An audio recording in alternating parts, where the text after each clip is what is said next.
everybody, and welcome to Paranormal Nation Radio. How's Denise and Ron doing this evening? Doing good. Hey, Nigel. Hey, Nigel. Yep, Thank you. Nigel's always in. So yeah, we're good. We're just our area made the Weather Channel yesterday for flooding and tornadoes. In fact, I guess this morning there was one over in Perdido Key.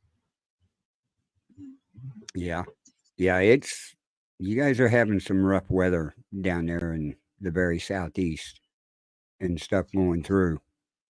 So far, only thing I've seen is some branches. So Right. thank God before for long, breakouts. I may have to grow web feet up here and everything. As much rain as we're getting. Yeah, we got a lot of rain, and we're looking at getting a storage shed, and it's going to go in the back part of the yard. Yeah, It's higher in the back, and then it slopes toward the middle. I started to pour the footings. I got the back ones poured, so I started to do the front. So I just have the block sitting up there. Well, as much rain as we got yesterday, it would have been in the bottom of my shed. Oh yeah. Yeah. Yeah, So I said, uh-oh, I think I may have to set it a little higher. Exactly. So. But other than that, nothing's changed since yesterday, thank goodness. Yeah, we're supposed to have an investigation this weekend that I guess it's going to be outside at a fort. I guess we're getting a lot of rain this weekend, so they canceled it and moved it to 2 weeks? Yeah. To the 31st and the 1st. Right. So. But yeah, I'm looking forward to going there. Yeah, like I told him, I said, we always know, I said, there's some reason why I didn't book us a campsite, why I wasn't concerned about going. There was something that was telling me that we weren't going to be going. So I wasn't all that concerned about it, but now I at least feel hopeful that we'll make this next one at Fort Blakely. So, still got some places we want to see here. Of course, we haven't seen hardly anything yet. Right. So, but speaking of hardly seeing anything, we're going to bring on some people who have seen a lot. That's right. And they've been on here before, so I hope you guys are very happy to welcome Sean and Courtney from Hill City Paranormal. Hey guys, how's everybody doing? Doing great. Awesome. Well, I think you should send some of that rain this way. Hey, I'll be glad to send it that way. Now, where are you located? So we're in Virginia, and like in the forecast, it's shown for the past 2 weeks rain, but it's always been like 10%, and then we don't see it at all. And then when it finally comes, like it's been raining all day, but it's like that mist. So it's not anything significant.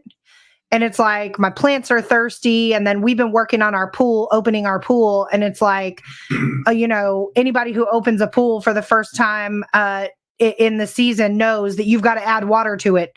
So instead of using my hose, I'm counting on Mother Nature, but she is not coming through here. Well, the minute you get it full, it'll rain. But yeah, it does show the whole state. Yeah, it shows should be getting something. Yeah, that shows the whole state of Virginia is supposed to be getting rain this weekend. Yeah, it's like I said, it's in the forecast, but it's also been in the forecast for the past week and a half. But it's like every day, it just doesn't come. The clouds will get dark, and then nothing. It's just a dreary day and no rain. But thanks for having us back on your show, though. Yeah. We had fun last time. Hey. Well, that's the whole point, is to have fun. It was a blast. Hey, Susan. Hey, Susan, Mike. Hey, Mom. Hey, Karen. Oh, Mom. Mom is in here. Yeah. So, and we got Nigel in here from the UK. He's always the first one that pops in on our show. Oh, yeah. I mean, if he's not here in the first 20 seconds of the show, we get worried. No. Oh, yeah. He pops right in because it's, what is it over there? About 1 o'clock in the morning right now, isn't it? Something like that. Yeah. So you guys working on anything? As far as Paranormal. So we welcomed a team down here. We have a location, an undisclosed location. It is which we discussed last time, that we host public investigations, and we welcomed a hardcore research team down on Saturday, and they did an overnight, and the evidence that was gathered during this overnight was just compelling. And we have investigated this location over a dozen times. And I would say I left Sunday morning when they went to bed. I think their team kind of all called it quits at about 4 o'clock in the morning. And then the gates are opened by somebody else, but we had to go back at 7. And we were just so excited when we came home that we barely slept. And so Sunday, being Mother's Day, we were just like, all right, let's find some stuff to get into. But when I left there, it was, I don't know how to put it into words. The things that happened, and I'll discuss it, or I'll have Sean, go ahead and discuss it or whatever. But the things that happened, if I was a skeptic, I am no longer. And that's just the truth, which I am a very skeptical investigator anyway. You've got to really convince me. We have thousands of dollars worth of equipment. It can go off. I don't care. You know what I'm saying? I'm one of those people that I'm like, okay, why did it go off? Right. You've got to convince me that you're a ghost making this go off. I need to know. But I cannot explain the things that happened Saturday night. I just cannot. And I'll let you go ahead and tell them. Go ahead and break it, because it was just cool. I think with me it was more. It was confirming myself. As an investigator, sometimes I wonder if what I'm really getting is paranormal, right? Or is it because I want it to be paranormal so much? Is it not? So this particular location, we do open it up for public investigations, and we do open it up for teams that want to come in. However, this team is like a hardcore scientific research team. And I wanted to know if the evidence we get is going to match theirs. Yeah. And it was like neck and neck. Everything that we've got, they got. Which was, not to interrupt you, that was cool to see them in action, though, with their data logs and their, the so many things that we fail to do as investigators, the core temp, the starting temp, the ending temp, things like that. That was cool. The guy the leader, I'll tell you who they are, the ASPS out of Richmond in North Carolina. They, the lead investigator, which is Ed Odell, some people call him Howie.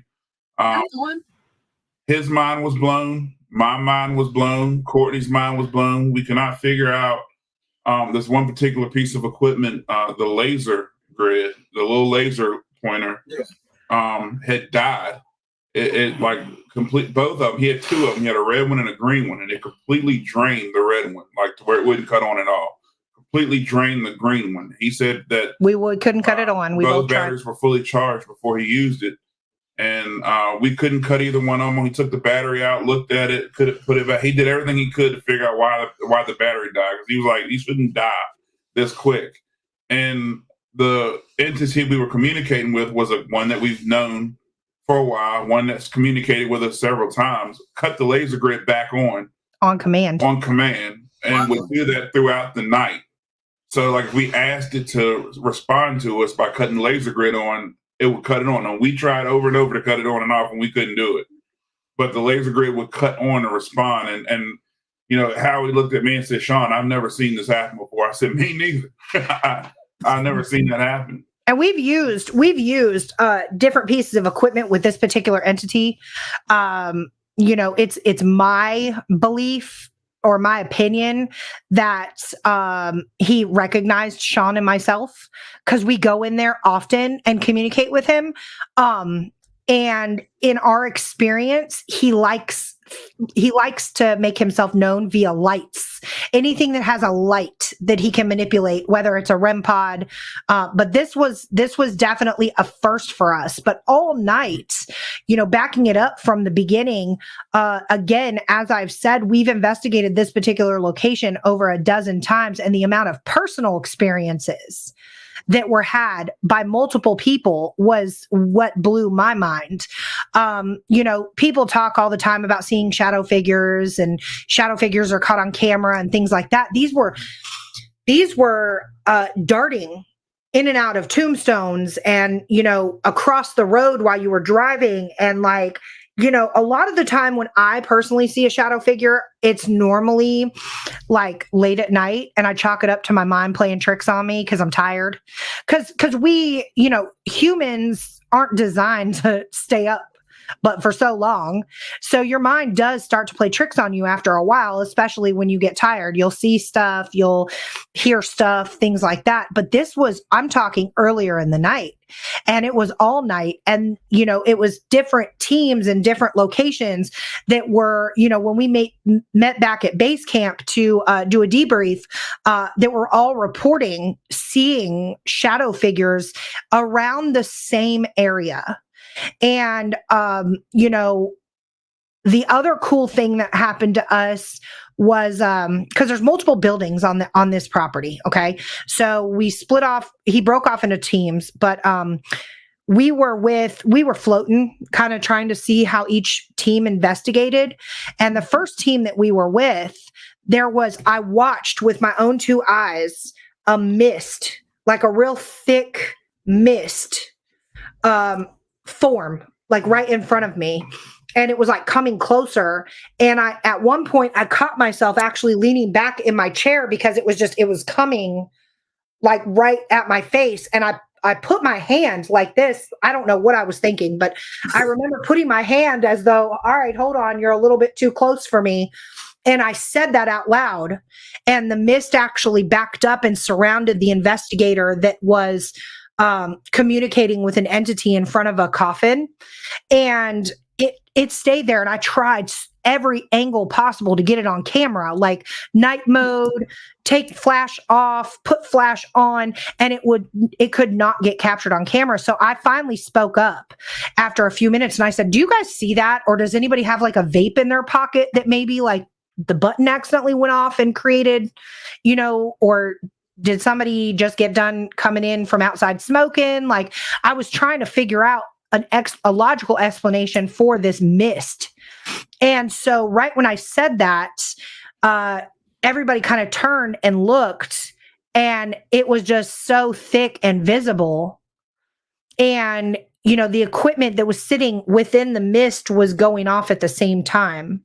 So it was just, I guess that leads me to my next question that we asked, which we can bring this up publicly. We were going to talk about on our podcast tonight, but we were wondering if the geostorm had anything to do with this ramped up activity that was going on, because it was really bizarre.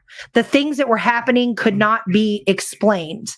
And, the laser grid, we were utilizing that as an actual yes or no device. Like, hey, if you're here and you can hear me, can you cut that light, the green light, back on and off again? And damned if it didn't cut on and off again. And, I even at one point I said, do you recognize the guy sitting behind me? And it's funny because we've communicating, and I'll tell exactly what I said, but I said the big black man sitting behind me. And the reason that I said that is because this particular entity across the spirit box has called him the big black man. So right when I said that, the laser grid lit up and cut back off. And so he said, you remember us having a conversation before? If so, can you cut it on? And it came on and off. And it was just, this went on for an hour. I mean, an absolute hour. And it was just craziness. Like, my mind was blown. We were trying to get pictures. And ironically enough, I remember taking pictures in this particular location, and I took about a dozen of them. And when we were having a conversation yesterday, I said, you know what? I didn't even review my pictures. Let me pull them up. And none of them were there. I had not one single solitary picture in my phone. Yeah, And I've had that before. What Yeah, in so the have I. heck? So the geostorms, we have a friend that every time there is a geomagnetic storm of any kind, he will make sure that he's investigating at that time. He's very big into the scientific. In fact, that's the whole point of it for him is scientific, not, hey, will you talk to me kind of thing. But yeah, he's had all kinds of activity during the geomagnetic storms. And there's an app you can get on your phone that will tell you when the geomagnetic storms are happening.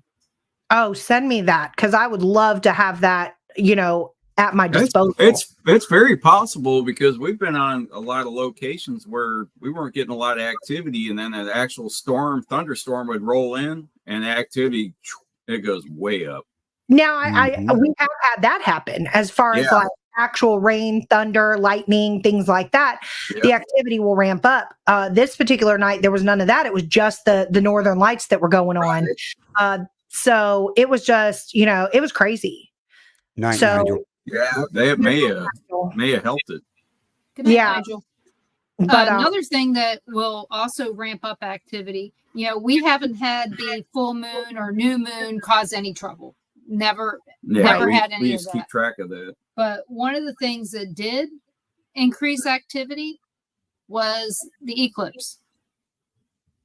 See, and I'm going to have to, we investigated during the eclipse.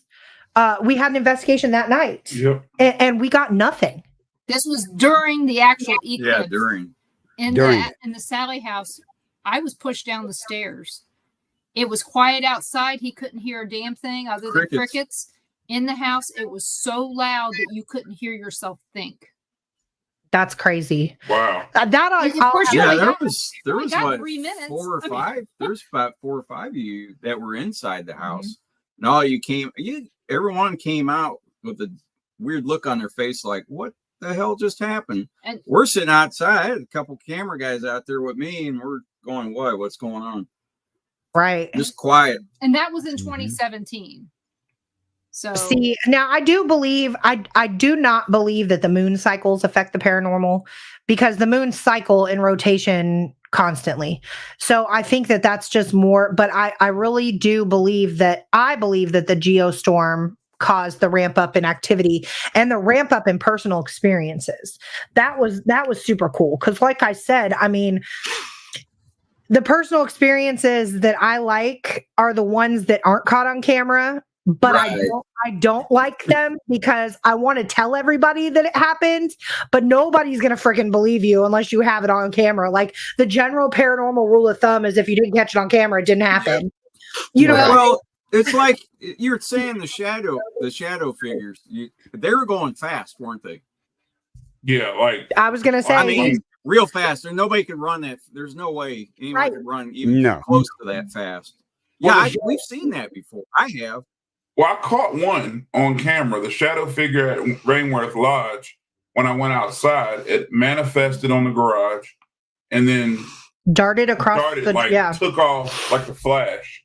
Yeah. And I had to slow it down to 0.25 and it was still moving too fast. But that was caught. I'll tell you what, I will not go back to anything other than a body cam.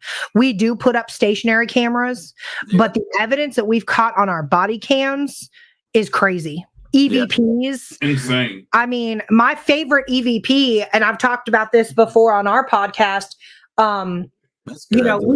we always try different methods of investigating. And so this particular night we split up by genders. So the men went over here, women went over here, thinking maybe, if something doesn't want to talk to men, we're here.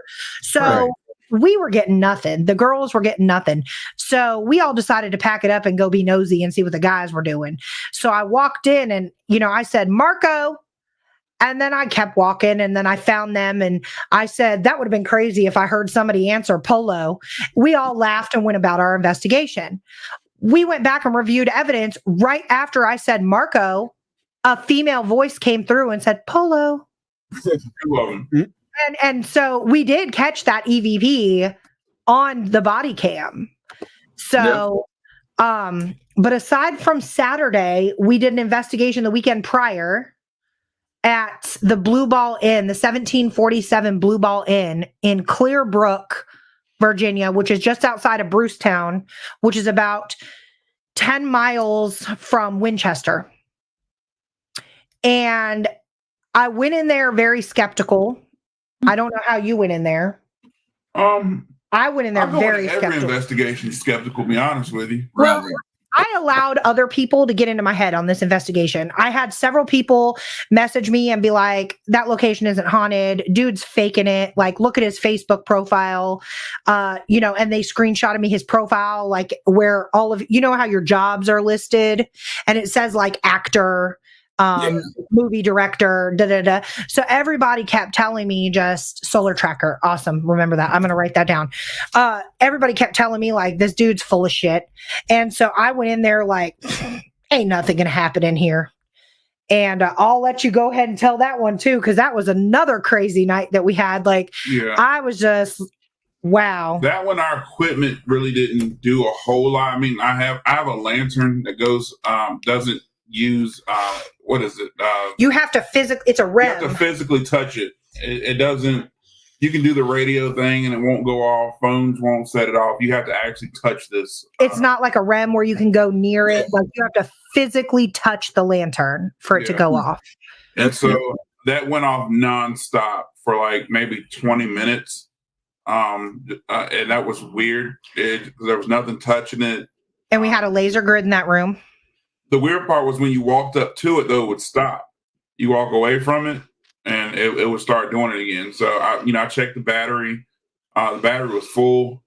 The knocks on the wall, that's how I was communicating with the entity in there.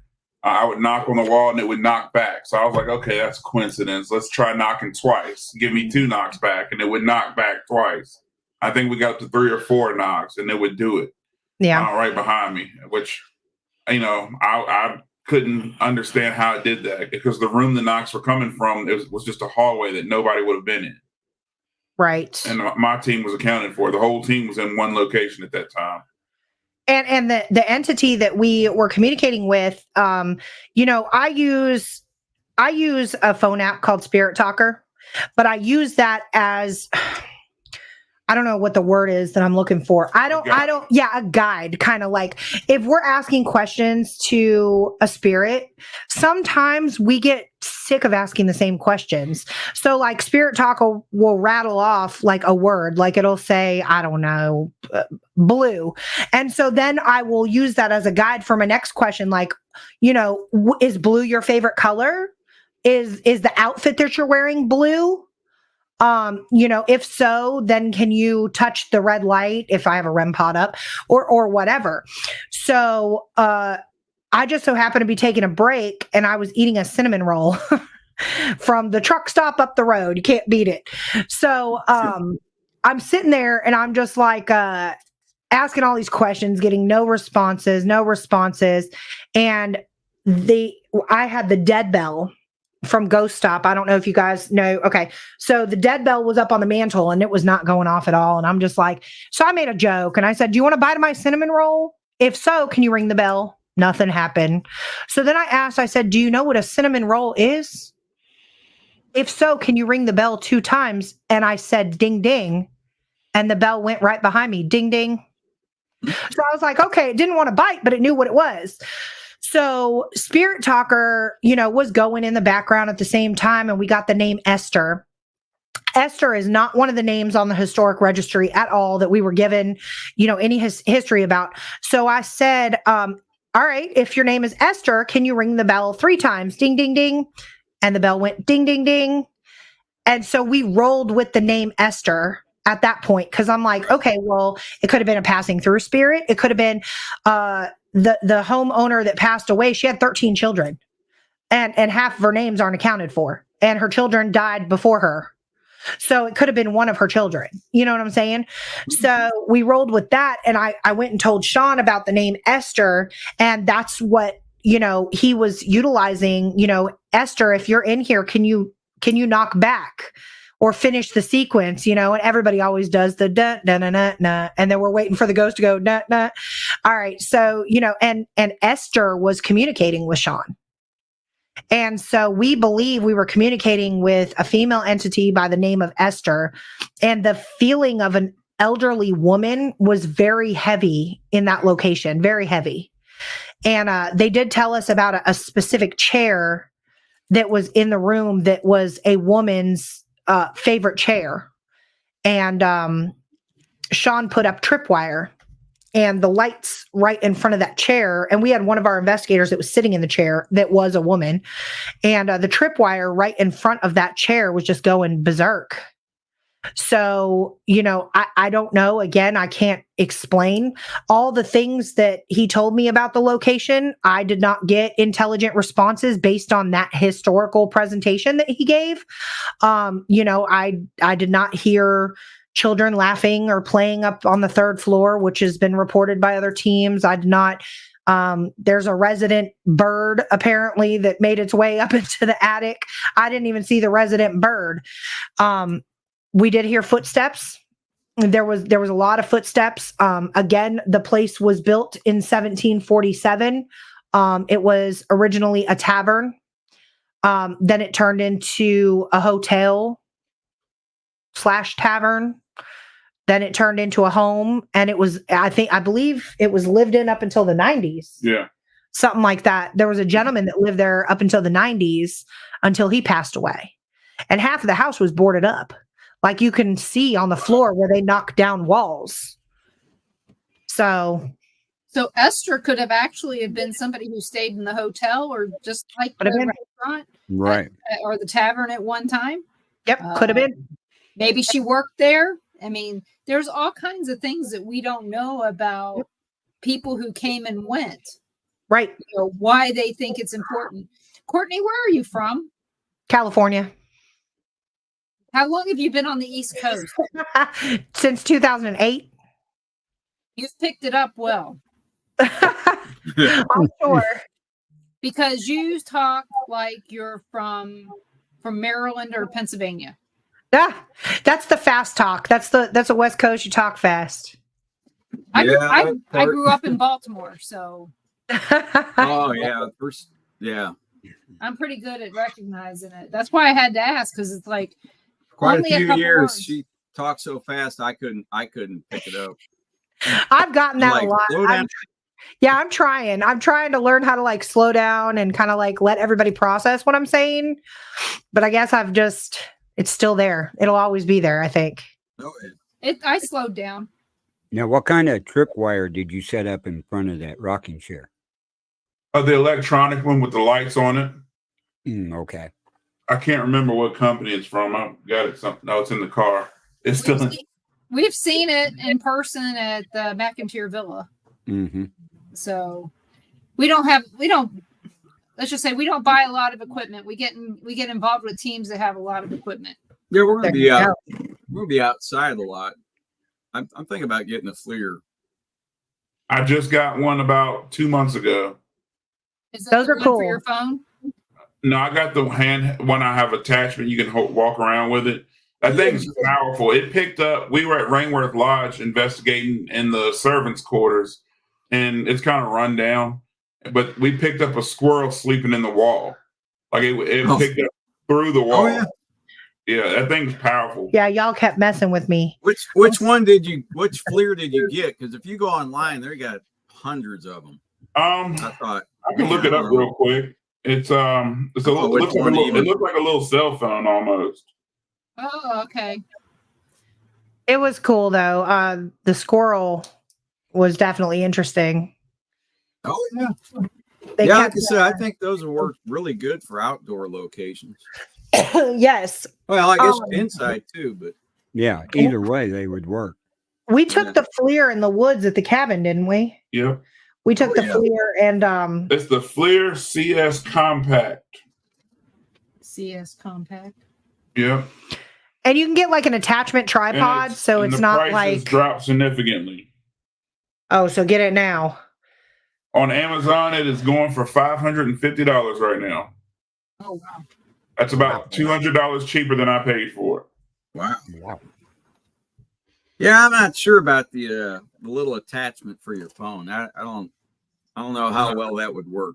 It won't work well if you don't have the stuff in your phone. Yeah, I'd rather not use my phone that much during the investigation. Well, the FLIR that hooks up to your phone, the FLIR has the camera in the device, and that's the camera it uses, not your camera on your phone. Right. Don't know if I want more shit plugged into my phone. I know, but if you do that, isn't. Yeah, Yeah, this you one know. isn't in your phone. Like it's an actual like independent device. Yeah, But there's, It just snaps on. yeah, there's one for your phone that just plugs Oh. into the Yeah, thing, it into just the plugs right in. right into the charging hole. Mhm. And when they first made How much them, were those? they're Or how much? 179. Yeah. So they were $179 back then. Right. And hell, they had those back in 20. I have to say is probably 2015 is when I started seeing them. Well, they were Yeah, using one of those FLIRs like that at the courthouse during COVID. When you Yeah. walked in, you had to stand in front of it so it'd check your temperature. Yeah. I That's was like, one thing "You're I like kidding about me." That's one thing I really like about the FLIR is that when I investigate with it, it'll tell me the ambient temperature, and then it has a little blue dot that goes around the room and finds the cold spots in the room. Mhm. I love it. I use it probably every investigation, inside and outside. Yeah. Yeah. But we Yeah, I investigate would too. we use a weather station as well whenever we're investigating. So we know the barometric pressure, the temperature inside and out, phase of the moon. We watch all that while we're doing our investigations. Well, the good thing about the FLIR is that you'll know when you need to fix your windows. Yeah. Yeah, that's true. Yep, you'll know when you're going, crap, I gotta go buy that 3M crap again. Yeah. Yeah. Then you always got to do the handprint trick with the FLIR. Put your handprint on the wall, and then the FLIR pick up just your handprint. Yeah. It's neat looking anyway. Yeah. I love the FLIR. I do too. I think that they're neat. Yeah, that's the only thing I really want to add to ours. And I've picked up stuff with a FLIR. I picked up we were investigating a room one time, and one section of the room that shouldn't have been cold was just cold the entire time. And that's where the music box was going off. That's where the REM pod was going off. And then in another place, we were investigating an actual garage. It was built on top of a battlefield, and there was an old farmhouse there where someone had gotten killed over a poker game. And one of our investigators was walking down one of the garage bays, and we saw a blue shadow walk right behind him. That was on the FLIR. Oh, really? The FLIR's good. Hmm. It's just expensive as hell. Oh, yeah. But all paranormal equipment is. Yeah, all But good see, with the paranormal FLIR, equipment though- is expensive. But with the FLIR, you can use it for other things. You can make it part of your honey-do list to check the windows and see where everything's leaking. Oh yeah. Oh yeah. Make it a win-win. Oh yeah. If it's a good investment, I'll admit that. Now, I do want to comment. Michael Roberts said thermal cameras are great. Just watch out for glass reflections. We actually experienced that for the first time on Saturday, where we were investigating with somebody, and they had asked to use Sean's FLIR, and he was getting a reflection of the other investigator actually in a picture frame. So that, yes, we are now going to be especially aware, especially for picture frames and things like that. We kind of knew like the mirror and the glass, but even like pictures, I mean, we would rather stay away from. Yeah. Yeah. Sliding glass doors are horrible, aren't they? Oh God. Yeah. So, so you guys had a good investigation with Ed and his team. Yep. That's good. Oh, yeah. I'm glad. And are they Yeah, going to talk excellent to you group of about people. everything that they got, or did? Yes, they're supposed to be delivering a case file. So we'll be able to present that to the location as well, because the director of the location is very interested in everything that we're doing and the research that we're conducting there and things like that. Obviously, they don't want their sole purpose to be paranormal investigations. They don't want to be known for that, because there's, a ton of other things to do at this location. But he is very interested in us confirming the things that he's also experienced. Well, the location needs to understand that they're not open 24 hours a day, and this way they can make money 24 hours a day.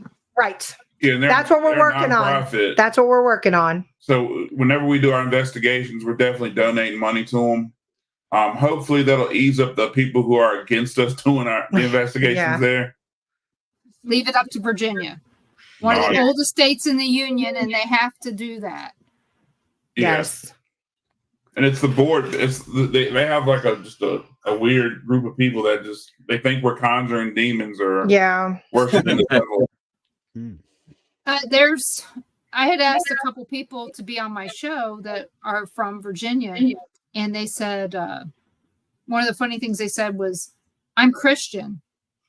So I said, "We don't have to talk about ghosts. I just want to talk to you. We're not I don't talking care if about. you want to talk about ghosts. We're not talking about Satan. I mean, but even so, like, I'm a Christian too, but I don't, worship the devil. I don't go out and try to purposely communicate with the devil. But if you're a Christian, my biggest thing is if you believe in God, you have to believe in the devil too. You've got to. Exactly. You just don't have to talk. It talks about it in the Bible. Yeah. I mean, talks about spirits in the Bible too. That's what a lot of these, I call them Bible thumpers is what I call them. Might not be a conventional term. That's okay. I'm not a conventional person. I can tell you right now that I wake up every single morning and I thank God for waking me up every single morning. Every day that I'm above ground is a great day. But I don't sit here and throw the Bible at people and say, you cuss and you drink and you smoke. So therefore you're not a Christian. Because you know what? I may not have read the Bible front to back, but I grew up learning that Jesus walks amongst the sinners, not amongst the holy. So if you're, smoking crack or drinking or you're a prostitute or whatever, Jesus is going to be right there with you. Not with somebody that's thumping the Bible every day saying this is how you need to live. Right. Well, you look at Mary Magdalene. She was a prostitute. Yep. Yeah. She's there in the Last Supper in the picture. That's right. You're right. Somebody had to serve the water and the wine. Yeah. Well, you gotta watch and service everybody, but you Happy ending. You kind of have to watch people that are. Happy endings.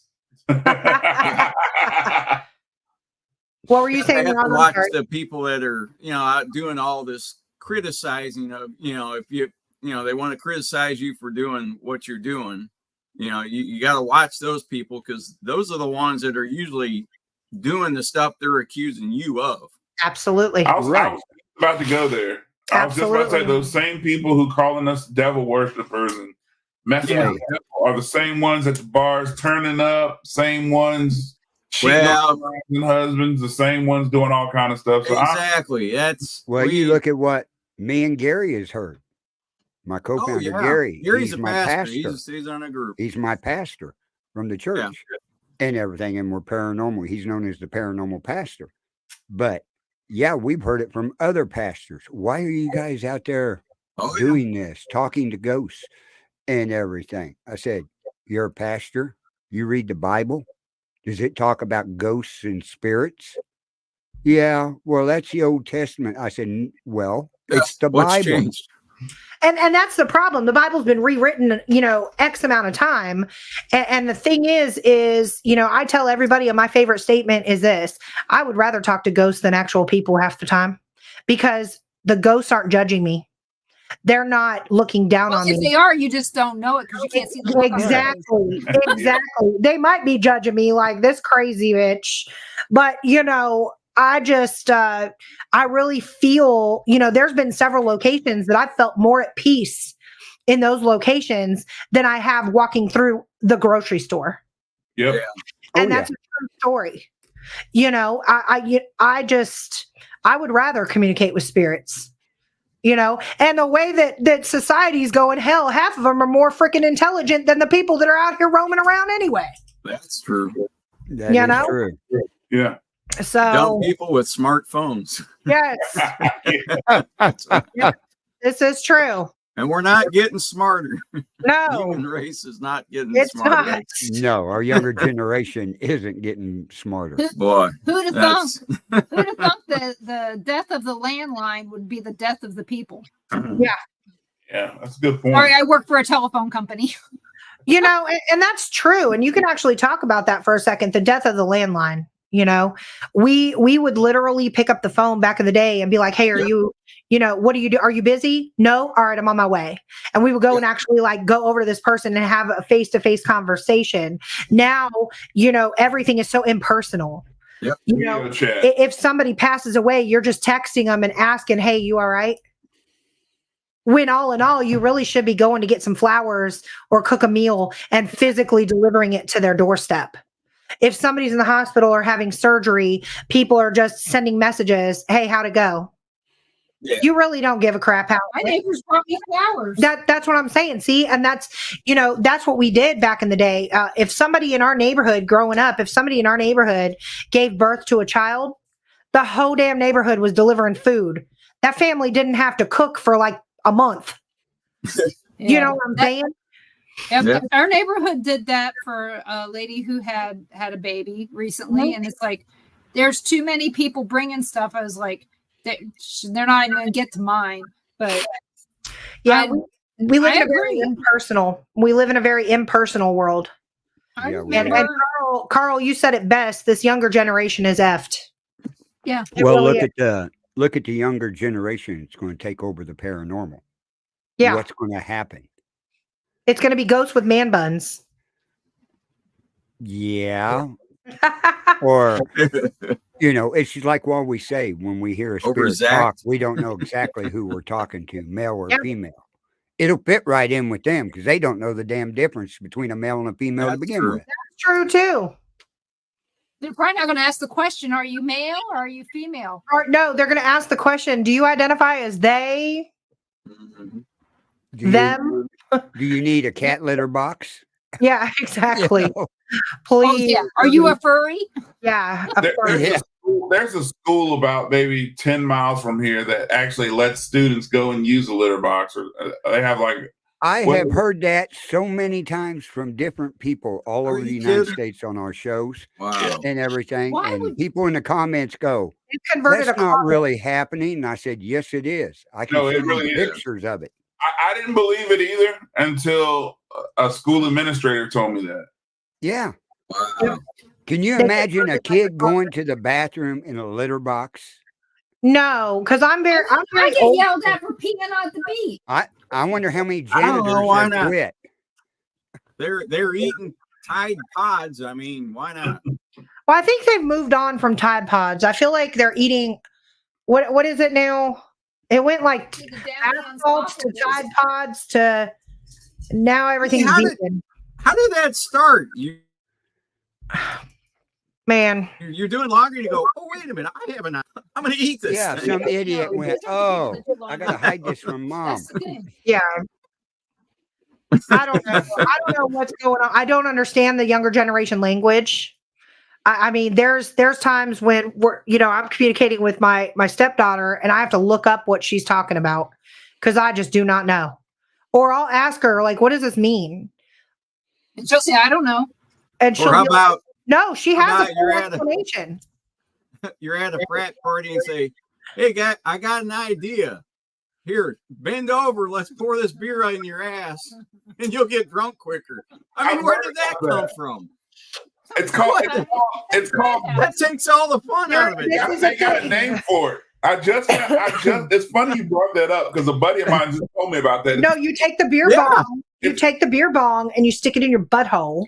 It's called boofing. It's called boofing. There is a term. This is a thing. It's a thing. Called enema is what that's called. I know. I can think of 100 places where beer can go, and my asshole is not one. Exactly. People do coffee enemas all the time. They do. They do. Coffee it's not any different. Well, they say coffee enemas are actually really good for you. Yeah, right. It just makes you go anyway. No. Well, I guess that's what you do with Pabst Blue Ribbon. Oh, I try to It's better PBR. in your ass than in your mouth. That's I try to Yeah. PBR. I try to PBR. Natty, yeah. You remember when we went to Natty Bo. Nashville?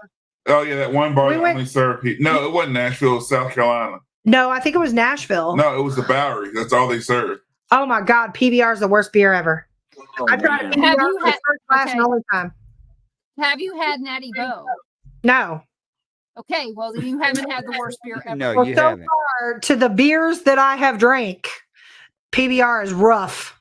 Go, Yeah. go no, get a no, Natty no, Bo. no, no, no. Tell me what your opinion is then. They You're are not old branch enough people. to remember Falstaff. Oh, That yeah. was one of the nastiest beers there Was ever it? was ever made. You Ugh. do know that Never had we went to the Lent Mansion, and they're the ones that took that out, or didn't they sell it? Yeah, they sold it. Yeah, they Oh, sold really? it. They're the ones that That's created probably it. why. Oh yeah, because everybody that opened Falstaff, you made sure they had a salt shaker because they would load that beer up with salt just to Oh, God. down the taste on it. Oh God. Yeah, That's- it was nasty. gotta hide the Only- taste. oh God. It was a horrible lager. Yes, it See, I was. don't do lagers. Now, Sean does lagers. I love lager. He loves a lager. Yingling, I can drink it Mm-mm. cold, warm. I don't do Like ales, Yingling. lagers, anything. Yeah, I haven't had it in a long time. Where we're at, there's a ton, like we're surrounded by breweries, like surrounded. Yeah. Oh, and, yeah. and I just like, I cannot. I've tried a lager, I've tried an ale, and it's just not my thing. So you like Pilsners? No, No? no. I'm not a huge, if I'm gonna drink a beer, it's probably gonna be a Michelob Ultra. There you And go. I always, I'll put like a lemon in it every now and then. That's just, that's been my thing, like ever since I turned 21. But I've always known you to drink Bud Light. I switched over once I tried a Mick Ultra. I was a huge Bud Light drinker, even through the whole Bud Light, like let's all protest Bud Light. Yeah. I still was ordering Bud Light because if I like what I like, I'm not going to protest a beer because you tell me to protest a beer. That's what's wrong with America. That's what's wrong. With the That's younger what's wrong. generation. Too many followers. Right. There's too many followers. So Not enough leaders. somebody you had a show at Smith Mountain Lake and they had put Mick Ultra in the cooler. And that's when I tried it and was like, oh my God, this is really good. And then I found out it was half the calories and half the, all that stuff. And so I stuck with that. It's not a bad beer, Mick Ultra. Right. So It's funny you should mention Smith Mountain Lake. My aunt and uncle used to own a house there. Mm. Mm. we haven't been out there in a year, but I mean, it's a beautiful lake. I remember going there when I was a kid, but I haven't been there, I'd say, since 77. Yeah, it's changed quite a bit. It's Oh, I like- know. It's you can't barely, the lakes around here in the summertime, if you want to pack up, take all the kids to the lake, it's like more of a hassle than it's worth. It's like going to the beach. You can't summertime. find a spot unless you get there right when they open their doors. And then by the time, an hour or two goes by, you have no room at all to sit or even think or relax. Wow. It You wasn't know. like that back then. So, It wasn't like that when I was a kid going to the lake. yeah. I still remember when Gretna was just 2 lanes and easy peasy to get around. Speaking of But, Gretna, they are selling Jack's Snack Shack. That's what you said. Yeah. That's one of our favorite places, but I just saw on Facebook that they put it up for sale. So that's sad. The mom and pop shops do not last long anymore. Not around here. They're dying Not out. anywhere. Hopefully somebody buys it, I hope so. keeps it going. The bad part is Gretna's just on a road between here and here, just a drive through. Talking about this. Yeah. If somebody hadn't have told me about the place, I would have never known that it was there. Yeah. I thought it was weird the last time I went there. I hadn't been there since I went in 99. Was it 99? 98. I went in 98. First time by myself. And I pull into town and I'm going, I have an aunt and uncle who live here. I don't know where they are. I went to the Gretna Motel, and because it was the only place I knew. Okay. Only place I knew. And I'd stayed there many times as a child on the backside, back by the cows. And I go to the door, I go and I knock on the window because it's not like it used to be where you could walk into the office and stuff. Nope. And I asked the guy, I said, do you have a phone book? And he looked at me. Of course, there were still phone books in 1998. Yes, there was. And he handed it to me, and I looked up the number. And then the person I'm looking for has the last name of Smith. Okay. Great. Good luck with that one. Yep. No, Yep. my Uncle Harvey. But luckily, his name was Harvey, so it's not. Yeah. And so I look it up, and I find it, and I ask if I could use their phone because, I didn't have cell phone or anything. And I told them I showed them the number I was going to be calling so they'd know it wasn't long distance. And I told them why, and they were really nice. And so I called and I told my uncle, I said, I'm in town. Can I come and see you? And they tell me we're in Alta Vista. I'm like, okay. And like I said, Gretna's on the road, on the way from here to here. It's not the big town. I don't even know if they have a Walmart. No, they don't. Nope. I assume that's in Alta Vista. Yeah, Alta Vista does. Or Danville. And see, they closed down. Like, I feel like everybody's ruining everything around us. Like, we used to have our favorite fishing spot was at the Leesville Dam, which is in between here and Gretna, right? Yep. Or is it? Yeah, it's in between here and Gretna. And of course, just people. And we used to go down there when we would fish. We would, if we didn't catch anything that night, we would fill our bucket just full of trash that was left by other people, just trying to keep the place somewhat clean. And we used to say to each other, I remember we used to sit here and specifically say, they're going to shut this down soon. Yeah, because people just didn't care. Like, people would use the bathroom, like number 2, just right there on the sidewalk, leave the toilet paper, worms, beer cans, alcohol bottles, things like that. And he said to me, they're going to shut this down. And less than 30 days later, they locked the gates. Wow. There used to be a trailer park or a camper park back in there. And we lived back in there at one time. Back in the 60s. So that'll tell you something.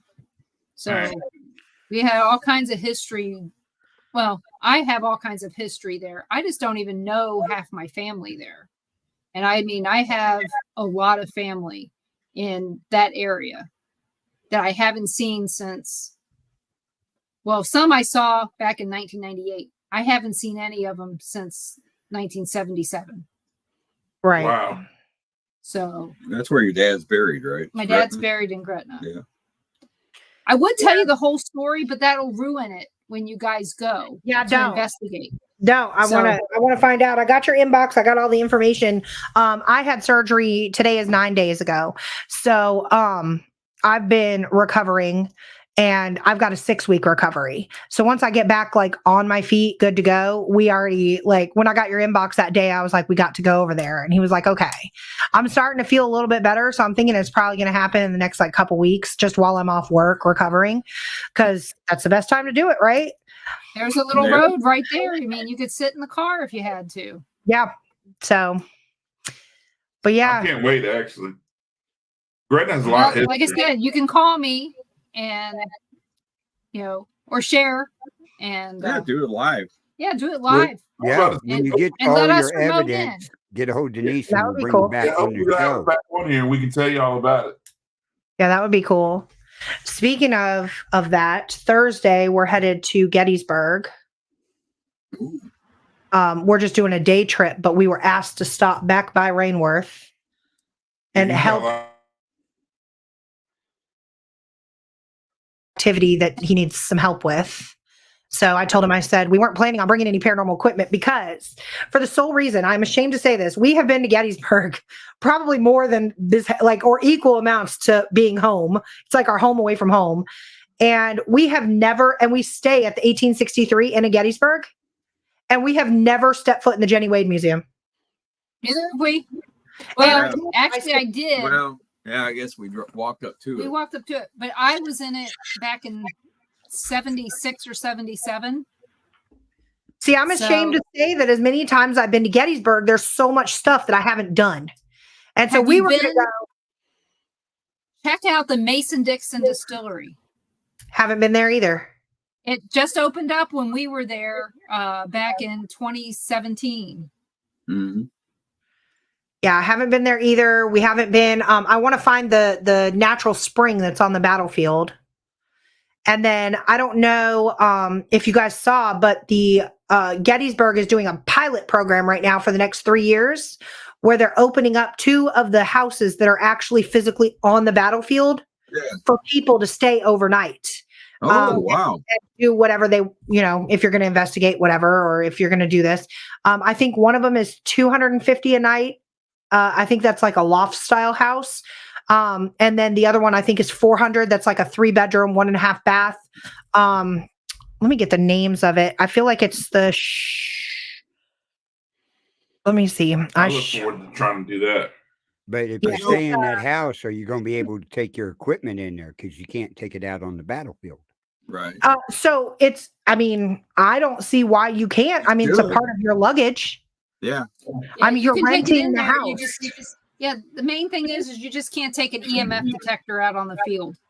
Right. So the first one is the Bushman House. And the second one is Slider, SLYDER House. And you go to nps.gov or visit the Gettysburg National Military Park Facebook page or whatever. But I don't know if you guys can see. Normally I can get, there's one of them. Oh, yeah. I've seen that Oh, house. wow. And That there's is the Familiar. Yep, I've seen that one too from a distance, just like so that. those are the 2 that they're starting a pilot program to where they're going to allow overnight stays. They're trying to get money for restoration and renovation projects on the battlefield. And I think everybody's kind of like starting to loosen up a little bit with the whole paranormal thing, especially in Gettysburg. I mean, I personally think, and we've had this conversation, that every town should be like Gettysburg. If you know you've got a haunted location, why not invite? Like, we're willing to pay you. Right. Like, you've got money that could be made. Only problem Right. is people get carried away with those prices on stuff. Yeah. They do. They get. That, real that, close that with was it. one of the things about Gettysburg that I did not like was the dueling paranormal tours. I Yeah. mean, they That were was, yelling at each other across you the road had- from each other. I'm like, The only way you could get, when we went, the only way you could get into any house was you had to pay, way overpay for a paranormal tour with, a whole bunch of people. See, now And we you way have been, overpaid. we've was been expensive. lucky enough to jump on some. We jump on the latest one that they have, which is like, I think that's 11 p.m. to 2 a.m. Yeah. And there's less people there. Like, if you're going to jump on a 5 p.m. tour, yeah, you're going to have like 20 people. But we did on our YouTube page, I put together like an 8 or 9 minute compilation of like all the stuff that we got on one of our extreme tours that we did with Gettysburg Paranormal Association. And I got some cool stuff. Like, I mean, audible footsteps in the same room that were caught on camera. And you can visibly see everybody sitting down and not moving on camera. There was REM pod activity in the schoolhouse, but like you said, the only way to get into specific locations is jump on one of those tours, Or have a friend that's on or one of have the a teams. friend that's on one of the teams. Wink, wink. Right. But I have, speaking of their prices, I just told Sean 2 days ago when we had booked our hotel for Thursday. I told him, I said, holy shit, because whenever I go through booking.com, and whenever I do, they send me an email like, these are the attractions, here's some coupons or whatever. And I got the coupon, and with the coupon for a ghost tour, the ticket was $70 a person. Yeah. I was like, Sean, Yeah. I remember paying $30 last time we went, and this was like 2 months ago. So then I had to do some research and figure out, okay, 1A, it's tourist season. yeah. You Yeah. know, we're going in May. It's summertime. Everybody travels. But this is the same, with Still the hotel. gouging. Yeah, same with the hotel Yeah, it room. was They're expensive gouging. when we went. They're price gouging like hell on the hotel rooms right now in Gettysburg. For a one night stay, it was like $163. Oh, that's not horrible. It's, it's not. I've paid worse, but I'm just like, when you frequent a location so much, you're used to what you normally pay. Right. Yeah. Does Friendly still have half price breakfast during the week? I have not eaten at Friendly's since 2000. When was Kiara born? 2007. And I had a bad experience and refused to step into any Friendly's again. My first job was an ice cream scooper at Friendly's in Maryland. So maybe they're not so friendly anymore. I don't know. There's not very many left. I got food poisoning, and once I get it. That would do it. Ruby I don't blame you. For me, Ruby Tuesdays and Chipotle. I won't eat at either one. Oh, now we need to end this podcast because Sean refuses to take me to Chipotle. It's overrated. Way overrated. You might as well go to Taco Bell. I like Taco Bell too. Go to Moe's. I've heard Moe's was good. Didn't they shut Moe's down and turn it into Noodles and Company or something? Noodles and Company sucks. Only like $1,200. My son is obsessed with Noodles and Company, and I said, "Are you seriously door dashing $50 worth of ramen? Like, what are you doing?" Well, they have mac and cheese. Yeah, he did say that. He said you can like customize your mac and cheese or something. Yeah, I didn't like it. I took the kids there once, and it was like, nah. It must be an East Coast thing. No, we have a noodles and more. We had a noodles and more. No, mac and cheese. You like mac and cheese with every meal. Oh, no, that's definitely a Southern thing. Mac and cheese is not a big deal on the West Coast, but when you come out here, if you are serving a meal, it better have mac and cheese. She put sugar on hers. Sugar. Yeah. Now, okay. Let me ask you this. Look at girl. Sugar. What? He's seen it. He's seen me do it. Sugar on spaghetti. Yes or no? No. But I do put it in my sauce. I'm not a little much for bit. spaghetti. I put sugar in my sauce and I put sugar on top of my spaghetti. No, it's just like his dad would put sugar and salt on his cantaloupe and his watermelon. I'm like, okay, I can see the salt, but I never understood the sugar. No, pepper goes on cantaloupe. Salt. The reason people put pepper on it too. Yeah, he would. Yeah. The reason people put salt on their fruit is because it actually brings out the flavor, or it's supposed to. I never really understood that. Like salt on watermelon is really good. Yeah. I'll do that. Yeah. But the sugar, I just never got. So, but yeah, I to enhance the flavor. It just makes it salty to me, but But yeah, it's one of those weird things. We go out to eat with people, and if I get mac and cheese, I'll be sitting there looking. UFO. No, I'll be looking for the sugar packet. And they go, "What are you looking for? You don't drink coffee, sugar." And they go, "What for?" And I go, I need it for my mac and cheese." But it's no different than putting cheese on your apple pie. I will tell you though, I am all for trying new things, and I just started this like last 10 years of my life where I'll like try new foods. So I am going to try this just to say I tried it, but I think I'm just going to try it on like a bite. Because like mac and cheese, when you move to the South, you have to perfect your mac and cheese recipe.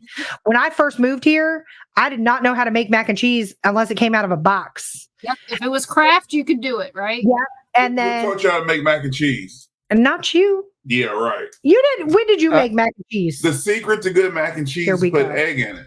You did tell me that about egg. You did tell me that about the scrambled egg. You don't know nothing about that. I did not make it with scrambled egg. He did tell me about that. I tried it with that, and now it's just stuck. So, but yeah, mac and cheese is probably my most requested dish at Thanksgiving. We host Thanksgiving every year, and I have a friend of Sean's that actually will offer to pay me for an extra pan of mac and cheese. I don't ever take that. So what cheeses do you use? I typically try to do a tri-blend, to be honest with you. It's got to have extra sharp cheddar. Yep, extra sharp cheddar. I like a white cheddar, probably a Colby Jack, and then obviously Velveeta. Why obviously? Because that's how I make my cheese sauce. Oh, okay. Creamier. And do you use block cheese or shredded? I will shred the block. Now that's I was gonna say that is a key. Like I like the top to be crispy. And if you get that bag cheese, you don't get that crispy. It just gets real runny and weird. Right. Yeah, it's oily. Well, Yeah, it's because it yeah, has a thing on it has Yeah, I a like it coating crispy on it. on the top. Yeah, it has Yeah. a coating on it to keep it from sticking in the bag. And so it screws everything up. That's why I buy block cheese for that. Now, I Yeah. did hear on TikTok that if you get the bag cheese and you rinse it with water, it gets that coating off. Yeah. But I find that to be weird and I don't want to test it because that just sounds weird. I feel like that's going to waste a whole bag of cheese. So I'd rather just shred the block. It does. It wastes it because what it does, it waters it and makes it mushy. Yep. Yeah. Amazon comes in clutch with kitchen appliances. So I've got like a little thing that sticks to the counter and you just put the block in and turn it really fast and it shreds the whole block, you Why know? do we go from paranormal? I don't know. The cheese. Because Hey, it's you got talking it's- about food. And I food love always it. comes in on a paranormal investigation. You know what? Paranormal Nation Yeah. Radio, not so normal. I Yeah. love part it of though. not so normal, don't you get? No. Hey, I love it though. You gotta think I'm a big dude. I love it. I'll talk about food. Well, I can tell you how food fits into the paranormal. Okay. I can tell you this. When we schedule an investigation, what is the first message that goes out in our group chat? Does anybody need me to pick up any snacks? Yep. I'm bringing A, B, C, and D. Yep. I've got the coffee and the creamer. Can somebody grab Well, the sugar? we made the biggest paranormal mistake Saturday though. We did. You forgot the food? No, we ate it Mexican before we investigated. We That's all- what we always do. You're guaranteed to see the little green guys that way. Yeah. That's usually what we end up doing by accident sometimes. Yeah, Well, somehow, maybe that's some why way we always everybody eat was- Mexican. Maybe that's why everybody was seeing shit, the margaritas. Literally seeing shit. Yeah, there was a couple that had a rough time. Yeah. There was a couple that But you got to eat smart though. You can eat Mexican Yeah. and not have a problem. But Right. you have to pick things that aren't going to give you a problem. If you know that cheese gives you gas, or you have stomach problems with cheese, don't get nothing with too cheesy. like I said, you got to stay away from like the dishes that have like the grilled onions in them because Mhm. like Green peppers and green peppers, they create gas. That's my problems. I love or a onions. salad with cucumbers and Yeah. radishes. That's my biggest problems. I love onions. You know what she just said? Did you hear Denise? What? She just said radishes. Hmm. Remember we had a conversation? You were like, "What the hell is a radish?" If he don't know what a radish is, I wonder if he knows what a kohlrabi is.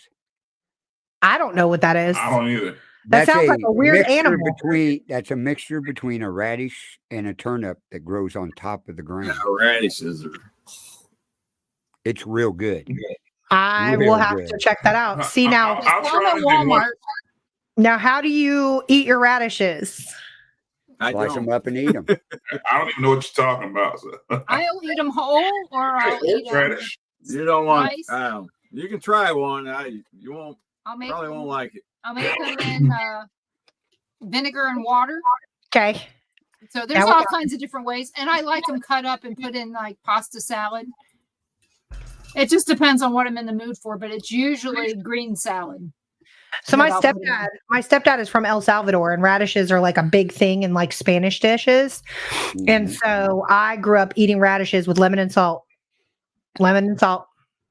I grew up just Good. picking them up and eating them, Right. and never peeled them. Just washed them off and ate them. That's I've right. done that. A lot of people think they got to be peeled, but they Yeah. can get kind of. Some of them are spicy sometimes, Yeah, it's a little spicy. but they're really good with ranch They can dressing be. as a snack. They are. But you're gonna get burpy. Yeah. That's, so not good pre paranormal investigation. Susan But of said course- radishes raw with salt. You got to have the salt. That's right. See, in my case, I'm the burper. I don't even have to eat anything, and I'm burping, and I'm louder than everybody in the place. Oh See, yeah. and Tom's the stomach growler. Mine comes out the other end. Oh well, mine comes out this one, but that's mostly where all the shit I talk comes out anyway. Actually, when we got our EVP in Rainworth. The reason I had just passed gas and it was loud, it was horrible. And my daughter was standing behind me, she was screaming at me. And we were all talking about it. And then next thing you know, you hear a voice come through that was none of ours. It was like a little kid's voice. I wonder if that fart triggered. Oh my God. Probably did. Yeah. It could have. I mean, we're sitting here talking about it out loud. I'm like, man, I fart really loud on every investigation. It's like a ritual I have. I have to do it. You haven't done it the last two. The last two, I haven't done it. I don't know why. Ever since my Because surgery. there's people around you didn't want to know. Did the kid say anything or just was he couldn't laughing? make it was like gibberish. So we couldn't make it out. I called every team member. I'm like, well, y'all goofing off making a voice, but the voice was so weird. It was like nobody could, if you can make that voice, you need to be an actor or something. Like, So did you choke it up? Is that it? I don't know. I think so. It probably couldn't talk after that. It was pretty rough. I wanted to get out of there myself. Like, it was bad. Not right now. Yeah, even my bass player is on our investigation team. He and his wife, and they hear me fart all the time. But he was like, "Sean, you nasty bastard." That was one of those. It was bad. Okay. Well, at least they gave warning. It wasn't silent but deadly. Oh no, It was just none of my deadly. parts are silent. None of them. I take pride in my trumpet. Oh my God. And see, I take pride in my burping. There you go. So I told you we're related somehow. We have to be. I've got a lot. I've got a lot of what's the correct word to say? I got a lot of. I'm just gonna say it. White folks in my family. And I don't know what's in my family. I've been doing my ancestry. I got a lot. Fill out one of her big burps, and then now everybody will kind of look at me like, "Hey, damn, did you know that?" I'm like, "Yeah." Excuse me. After And then he usually says, I married her. And after that, he usually says, "Excuse I'm me." gonna play it. I've got the EVP right here. Oh Lord. So you can hear you got my fart on there? No, I'm fast forwarding it. Oh. Did you hear the child's voice? Yeah, we couldn't make out what it was saying, but that's none of us. It is some words. It almost sounds. Can you hold my hand? That's what gagging, trying to get away. Yeah, that's what he was doing. Bastard. It probably said, "Do you need to wipe your ass?" After the way that one sounded, because I do mark my farts in our evidence videos. Oh my God. Like the last one was that Rainworth. You need to make a blooper reel of all that and put it on YouTube. Oh, she's caught me dancing in front of the camera. Oh yeah. There's countless fart videos on camera. I'll mark it purposefully, like Courtney. I caught some evidence. You can check it out. And she'll go look at it like, "You nasty bastard." Well, at least she's not smelling it. That's funny. Oh, I make sure she does at home though. Oh well, that's your job at home. Oh yeah, I hold her head under the covers. Oh my God. You're good to go until they make smell-o-vision. Well, I got a brother that can fart on command, so that's really impressive. That's talented. That's talent. On command. He totally plays the pull my finger joke. I wish I could do that. The pull my finger joke? No, fart on command. Yeah. Yeah, all I gotta do is this. Oh my goodness. That's funny. It's been a lifelong thing too. Ever since he was what, 2? Yeah, I don't think he's ever burped in his life. I can't remember. Good God. So we're coming up on 6:15, and I know you guys have a show tonight. We do. Yeah, that's right. So we want to make sure that we're cognizant of your time and that we don't keep you too long. But tell everybody where they can find you. I appreciate that. So we're on Facebook, TikTok, email, all that fun stuff. We have 2 pages. They're listed below our names right here. We've got Hill City Paranormal. That's our actual paranormal team. And then HCP Paranormal Podcast. That's where we stream live Tuesdays at 8 p.m. Eastern Standard Time. We take the liberty to interview other teams. Sometimes you might find us on just a random day having an open discussion.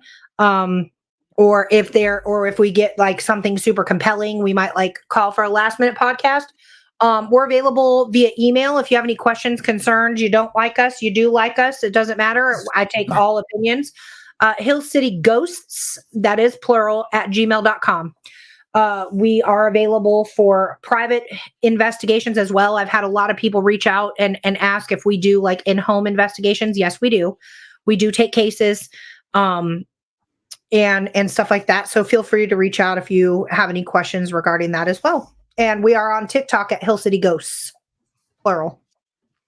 And any events coming up soon that people can join in? We will be having a public event. I have not decided the date yet because, again, I'm still in recovery. So it's probably going to be sometime towards the end of June. We have an investigation that we're doing June 22nd that's right backing the Appomattox battlefield.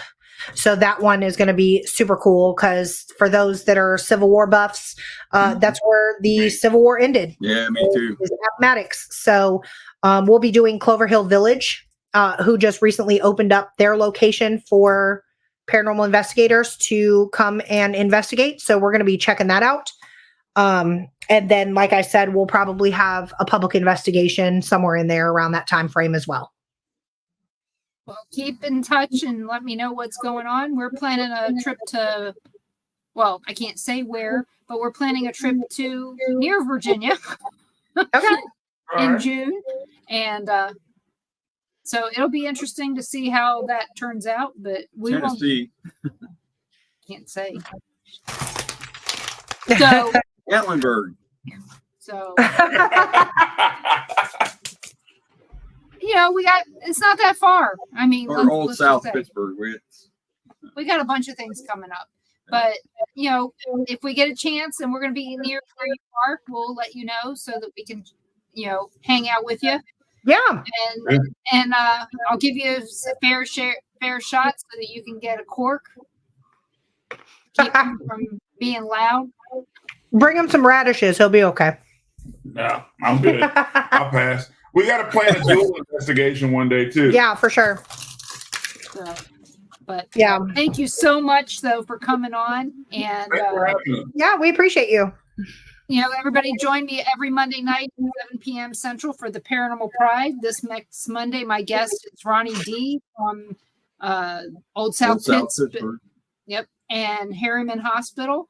So it'll be good. It'll be the first time I've ever talked to him. I've heard him many, many times on interviews. So it'll be fun to have him on. And then join us here next Tuesday night at 5:00 Central for whoever I can find to make it an interesting night. Right. Awesome. Thank you guys so much for having us. We're definitely honored every time we get asked to join the Paranormal Nation. Anytime. It's a lot of fun. It's a lot of fun. You guys are great. Yeah. So They were both right. excited when I told them you guys were coming on again. yeah. We got just as excited. Sean did get excited. He was just like, oh, awesome. Let's do it. And I was like, because I told him, I said, you want to jump on? He's like, yeah. There was no hesitation. Good. Oh, yeah. I love those nights when you, like the investigation you just did on Saturday, where it's just, you got all the activity and you can't sleep. I mean, usually when it's like, I'm up all night. That's what happens to me. I just stay up all night. Yep. Yeah, that's how I am.